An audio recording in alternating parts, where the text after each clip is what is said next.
अच्छा ये बताइए, आपको मोदी सरकार के पिछले 10 साल में 3 सबसे बढ़िया काम कौन से लगते हैं? 3 सबसे बढ़िया फैसले कौन से लगे? 3 सबसे बढ़िया किसानों के लिए जो मोदी जी ने फैसला लिया, सम्मान निधि, ठीक है, और फसल बीमा। फसल बीमा की शुरुआत 2016 में हुई। मैं उस इलाके से आता हूं, सिरसा संसदीय क्षेत्र, जो लगातार कई वर्षों तक गेहूं के उत्पादन में पूरे इंडिया के अंदर नंबर 1 रहा। अच्छा। उस समय अवार्ड भी हमें मिले। पिछले 16 से लेकर के आज तक अगर हम देखें, 2905 करोड़ रुपए की राशि, ऑलमोस्ट 3000 करोड़ रुपए वो वहां पर फसली क्लेम का मिला है, जो पूरे भारतवर्ष में मैं समझता हूं कि हाईएस्ट होगा जी। जो मुआवजे की राशि है वो करीबन 700-800 करोड़ रुपए है पूरी पार्लियामेंट में। आप लगा सकते हैं कि 10 वर्षों के अंदर अगर किसान को इतनी ताकत मिली है एक पार्लियामेंट कॉन्स्टिट्यूंसी में, आप मल्टीप्लाई करिए उसको, 550-600 जगह अगर जिलों में इस तरीके से लोकसभाओं में मिला है तो कितनी राशि उन्होंने आवंटित करी होगी और कितना उनको उनका सशक्तिकरण मिला होगा। जो भावांतर योजना है, जो फसल में, वो सारी चीजें लागू करी। एक किसानों वाला। दूसरा मैं समझता हूं कि जो जिस तरीके से महिलाओं के प्रति वो पैशनेट है कि भाई महिला सशक्तिकरण हमें करना है, हर रूप में करना है, उनको कानून बना करके करना है, उनके लिए योजनाएं चला करके करना है। अभी 3 करोड़ जो ड्रोन दीदियों का मामला है, इसी तरीके से सेल्फ हेल्प ग्रुप्स। और कई बार हम अपने, पहले मेरे ऊपर भी कांग्रेस का चश्मा चढ़ा हुआ था और मैं उस कांग्रेस को, जब मैंने वो चश्मा हटाया तो पता चला, पहले हरियाणा के अंदर ही मैं उदाहरण दे रहा हूं कि सिर्फ 800 सेल्फ हेल्प ग्रुप से 2014 से पहले, आज 60,000 से ऊपर सेल्फ हेल्प ग्रुप हैं। पहले कितने थे? 800, सिर्फ 800। और अब 60,000 से ऊपर है। तो आप कल्पना कर सकते हैं। और वो कौन चलाती है? वो हमारे बहनें ही चलाती हैं, उनका एम्पावरमेंट होता है उनको आने वाले समय में। और तीसरा जो है, गरीब कल्याण के लिए जो योजनाएं लेकर के आए। अच्छा। बाबा साहब के जिस तरीके से उन्होंने 5 स्मारक बनाए पूरे देश और दुनिया के अंदर, और उसके साथ साथ बाबा साहब की जो सोच है उसको जमीन पर जिस तरीके से भारतीय जनता पार्टी ने उतारा, गरीब के खातों में सीधा पैसा जाना शुरू हो गया, वो अपने आप को एम्पावर महसूस करने लगे। उज्ज्वला योजना, ये छोटे छोटे आपको दिखते होंगे, जो गांव में साहूकार है, कोई मजबूत जमींदार है, उसके तो घर में पहले भी शौचालय होता था। जो गरीब की बहन बेटियां थी, बहू बेटी थी, उनको बाहर जाना पड़ता था। और मोदी जी ने बड़े गौरव के साथ ये बात कही कि हमने भाई लाल किले से जब बात कही तो लोगों ने मजाक उड़ाया, और जिनको जिसके पैर ना फटी बिवाई सो क्या जाने पीठ पर आई। तो जो विपक्ष वाले थे वो हंसे, ये क्या टॉयलेट की बात हो रही है?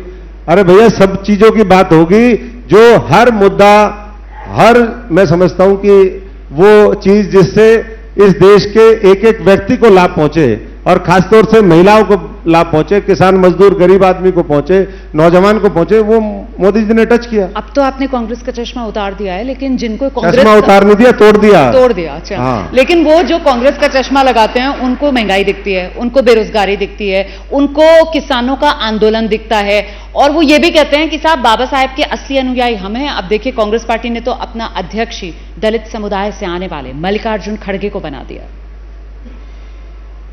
ये चुनाव खत्म होने दीजिए, आपको बहुत कुछ पता चलेगा। मैं भी कांग्रेस की युवा दाई था एक टाइम में, मुझे भी पता है कांग्रेस के अंदर क्या क्या चलता है। कुछ बता दीजिए, कुछ खुलासा कर दीजिए। ब्रेकिंग न्यूज़, आवश्यकता नहीं है ना। हाँ। वो समय जो होता है वो बहुत कुछ क्लियर करता है। हाँ। कि किस तरीके से कितना किसको महत्व दिया जाता है। मतलब आप कह रहे हैं मल्लिकार्जुन खड़गे साहब को कोई महत्व नहीं दिया जा रहा पार्टी में? देखिए, मुझे तो व्यक्तिगत तौर पर नहीं लगता। हाँ। लगता है? नहीं लगता है? नहीं लगता कि महत्व दिया जा रहा है, कि महत्व दिया जा रहा है। अच्छा। अभी भी डिसीजन मेकिंग कहीं और से हो रही है, तो फिर उसका क्या फायदा है?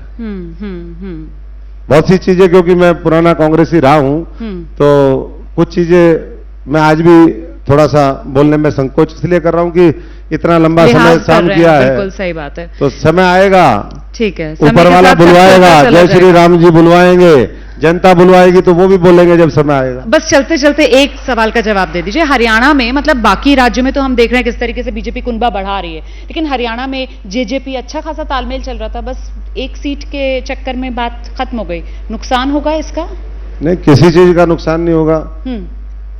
पिछली बार देश में जो टॉप 3 सीट्स थी लोकसभा में जीते थे, पहली नवसारी थी, उसके बाद करनाल और हमारा फरीदाबाद। इस बार मुझे लगता है कि जो टॉप 10 सीट्स होंगी उसमें से कम 5 हरियाणा में होंगी।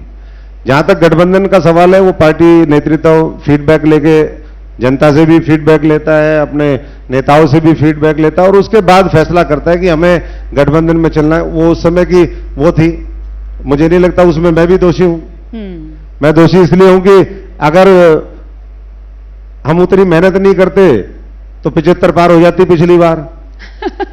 बीजेपी की 75 पार हो जाती, क्योंकि जिन लोगों आपने फंसवा दिया। फंसवा इसलिए दिया कि भाई हम मेहनत कर रहे थे।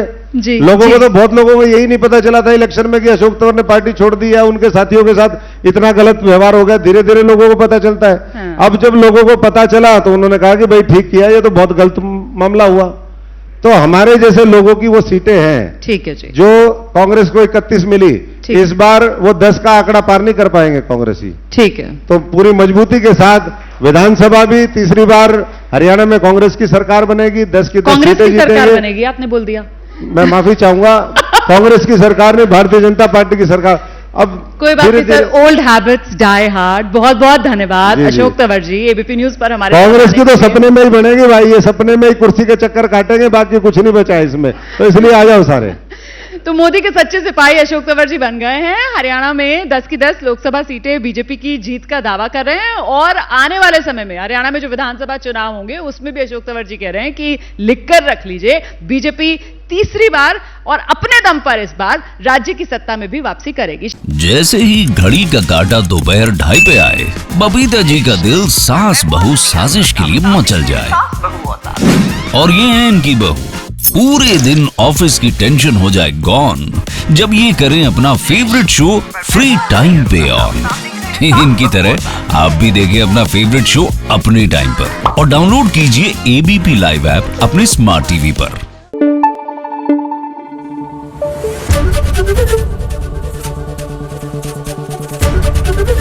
एबीपी न्यूज आपको रखे आगे।